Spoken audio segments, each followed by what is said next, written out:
নমস্কার বন্ধুরা, welcome to ultimate English. Upcoming clerkship এবং এসআই মেইন পরীক্ষার জন্য আমরা আজকে একটা গুরুত্বপূর্ণ ডেস্ক রিপোর্ট করব।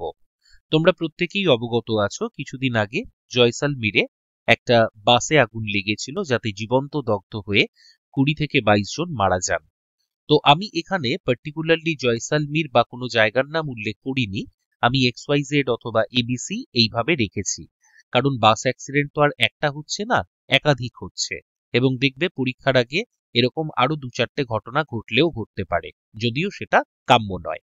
তো সেক্ষেত্রে আমরা এই রিপোর্টটা 120 থেকে 30 শব্দের মধ্যে লেখার চেষ্টা করব, 3টে প্যারাগ্রাফে। প্রসঙ্গত বলে রাখি, অনলাইনে আমার একটা ব্যাচ শুরু হয়েছে ডেসক্রিপটিভ ইংলিশের, যেখানে যাবতীয় ইম্পর্টেন্ট টপিক দেওয়ার সঙ্গে সঙ্গে খাতা চেকিং এর উপর আলাদা করে গুরুত্ব আরোপ করা হচ্ছে। আমি ইন্ডিভিজুয়ালি প্রত্যেকের খাতা চেক করে দিচ্ছি। তো কেউ যদি ইন্টারেস্টেড থাকো, ওপরে দেয়া নাম্বার অর্থাৎ 9163228262 নাম্বারে হোয়াটসঅ্যাপ করবে।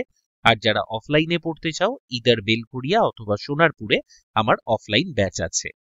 তো সবার প্রথম আমরা টাইটেল দিলাম বাস ক্যাচেস ফায়ার, 20 কিল্ড।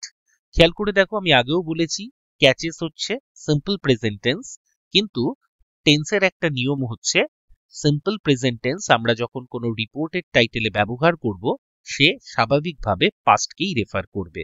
তোমরা একাধিক খবরের কাগজ বা অনলাইন পোর্টাল থেকে দেখে নিতে পারো, সেখানে প্রেজেন্ট টেন্সই দেয়া থাকে।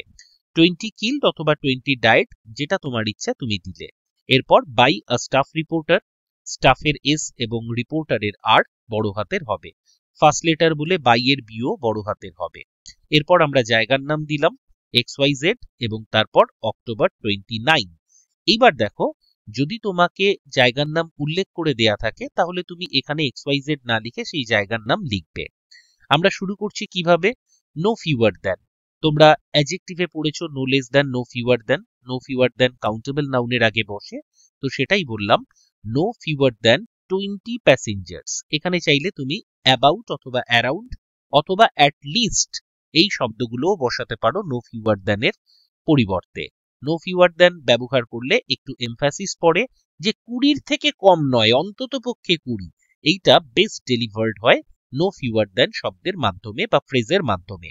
তাহলে কি হলো, no fewer than 20 passengers including 7 women and 3 children were burnt to death and 16 others were critically injured when a bus traveling from X to Y caught fire in XYZ yesterday, an official said. একটু বড় হলো সেন্টেন্সটা, আমি পুরোটার মানে বোঝানোর চেষ্টা করছি। No fewer than 20 passengers were burn to death, এইটা হচ্ছে তোমার সেন্টেন্স। এইবার এই যে সেন্টেন্সটা আছে, এর মধ্যে সাবজেক্ট হচ্ছে 20 প্যাসেঞ্জার্স। আমরা কি জানি, যদি প্যাসেঞ্জারদের মধ্যে বা মৃতের মধ্যে মহিলা এবং শিশুর উল্লেখ থাকে, তাহলে সেটা উল্লেখ করে দেয়া ভালো, কারণ একটু সেন্টিমেন্টাল হয়ে যায় ব্যাপারটা, দৃষ্টি আকর্ষণ করে পাঠকের, যে আহারে 3টে বাচ্চাও ছিল, এই যে সেন্সটা। তো এখানে তোমার অ্যাকচুয়ালি সেন্টেন্স হচ্ছে 20 passengers were burn to death.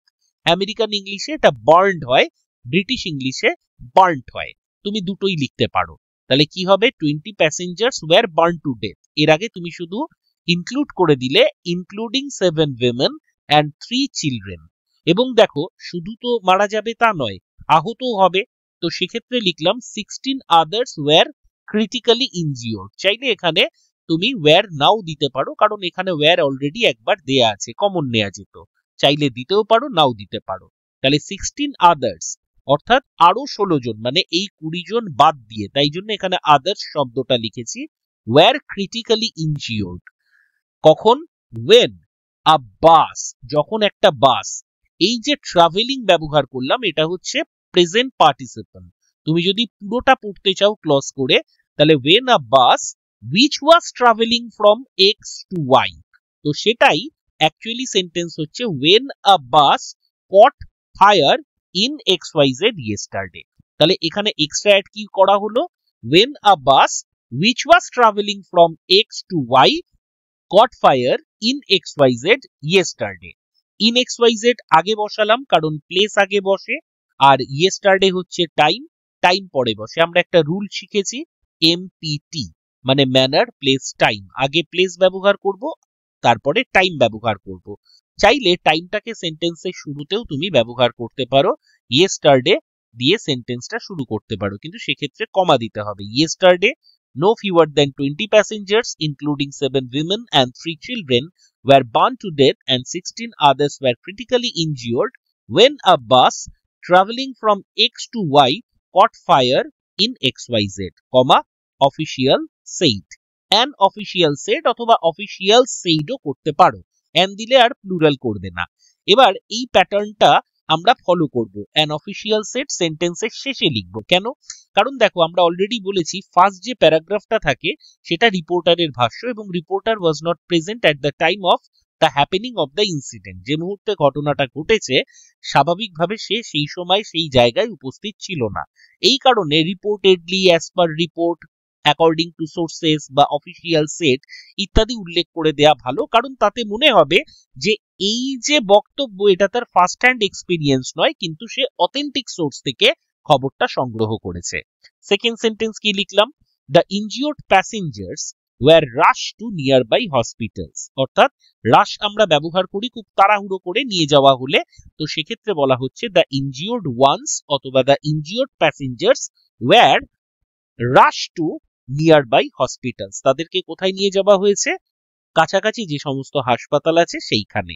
এবার দেখো, 20 জন মারা গেছে, 16 জন দগ্ধ, তাই জন্য স্বাভাবিকভাবে 16 জন যখন হাসপাতালে ভর্তি আছে এবং ক্রিটিক্যাল সিচুয়েশনে আছে, তাহলে আরো 2-3 জন মারা গেলেও যেতে পারে, মানে সম্ভাবনা তৈরি হয়।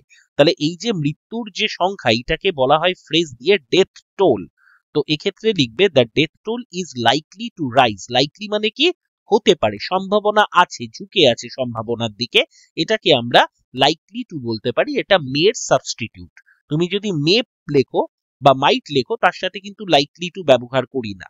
যেমন আমরা ক্যানের সাথে এবেল ব্যবহার করি না, তেমনি মের সাথে পসিবল অথবা লাইকলি টু বা পসিবলি, প্রবাবলি এই শব্দগুলো ব্যবহার করি না। তাহলে ফার্স্ট সেন্টেন্সে আমি কি হয়েছে, কোথায় হয়েছে, কখন হয়েছে যাবতীয় লিখে দিলাম, যে 20 জন প্যাসেঞ্জার, যার মধ্যে 7 জন মহিলা এবং 3 জন শিশু আছে, তারা জীবন্ত দগ্ধ হয়ে মারা গেছেন, এবং 16 জন ইনজিওর্ড অবস্থায় ভর্তি আছেন হাসপাতালে। যদিও ভর্তি আছেন হাসপাতালে এটা পরের সেন্টেন্সে বলা আছে। তো যাই হোক, 16 জন ক্রিটিক্যালি ইনজিওর্ড হয়েছেন। কখন? যখন একটা বাস যেটা ট্রাভেল করছিল এক্স থেকে ওয়াই স্থানে কট ফায়ার, মানে তাতে আগুন লেগে গেল, ইন XYZ, কোথায়? সেই এরিয়া যেখানে আগুনটা লেগেছে, ইয়েস্টারডে। এবং এই খবরটা কোথা থেকে পেয়েছো? একজন অফিসিয়ালের বক্তব্য অনুসারে। তারপর the injured passengers were rush to nearby hospitals বলতে তাদের তাড়াহুড়ো করে নিয়ে যাওয়া হয়েছে কাছাকাছি হাসপাতালে, এবং এখানে একটা আশঙ্কার কথা দিয়ে আমরা ফার্স্ট প্যারাগ্রাফ শেষ করছি যে মৃতের সংখ্যা বাড়তে পারে। চলে আসি সেকেন্ড প্যারাগ্রাফ। সেকেন্ড প্যারাগ্রাফের শুরুতে আমরা একটা কোটেশন দেব। আমি এই প্যাটার্নটাই ফলো করি।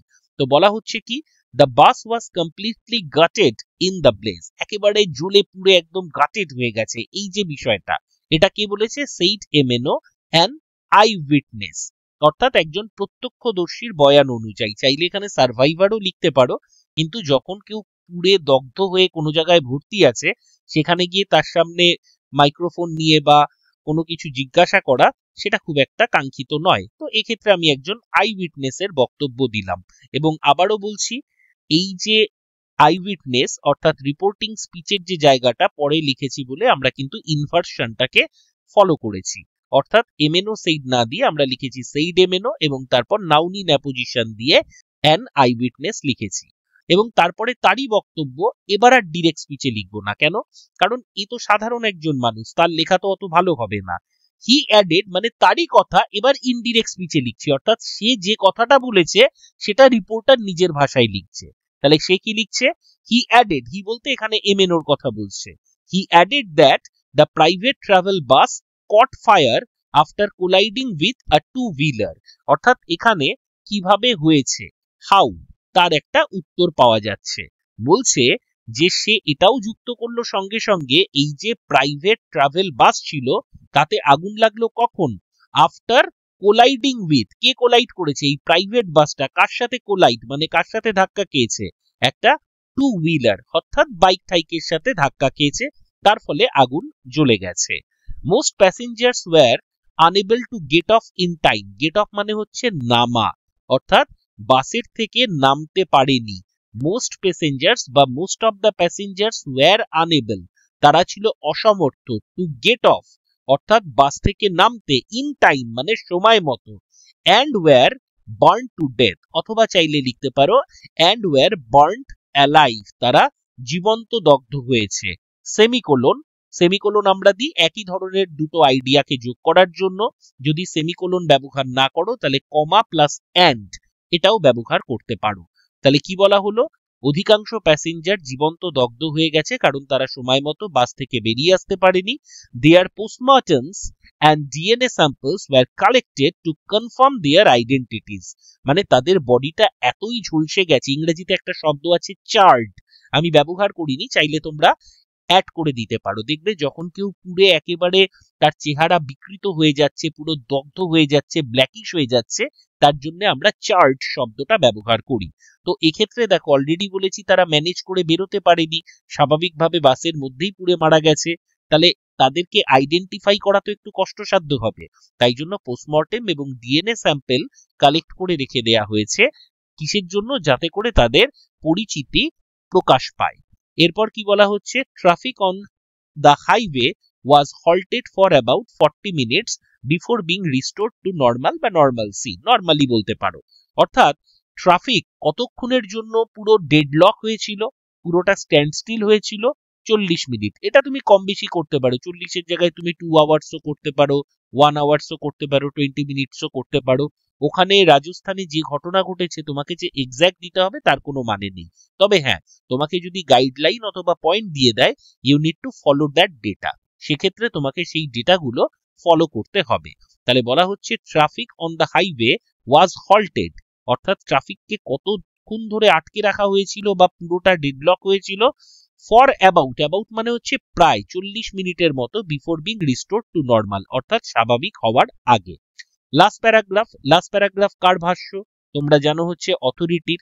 তো সেখানে অথরিটি বলছে investigation is underway, the exact cause of the fire is yet to be ascertained, অর্থাৎ ইনভেস্টিগেশন চলছে, তদন্ত চলছে, এই যে ফায়ার বা আগুন লাগার যে প্রকৃত কারণ, এক্সাক্ট কজ মানে আসল কারণ, is yet to be ascertained, অর্থাৎ এটা এখনো জানা যায়নি, এটা এখনো প্রকাশ পায়নি। এটা কে বলেছে?